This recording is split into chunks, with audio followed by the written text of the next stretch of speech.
ನಿಮ್ಮ ಜೀವನದಲ್ಲಿ ಎಲ್ಲವೂ ಸರಿಯಾಗಿ ನಡೆಯುತ್ತಿದೆ ಅಂದುಕೊಳ್ಳುವಾಗಲೇ ಇದ್ದಕ್ಕಿದ್ದಂತೆ ಕಷ್ಟಗಳ ಸುರಿಮಳೆಯಾಗುತ್ತದೆ.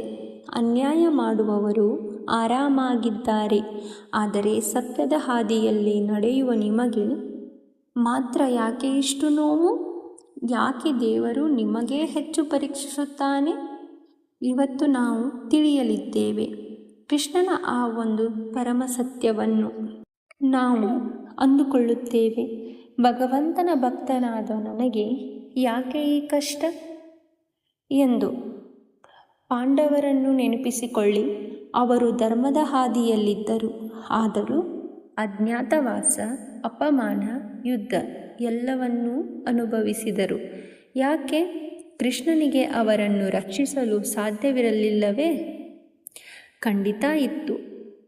ಆದರೆ ಕೃಷ್ಣನ ಪರೀಕ್ಷೆಯ ಹಿಂದೆ ಒಂದು ದೈವಿಕ ತರ್ಕವಿದೆ.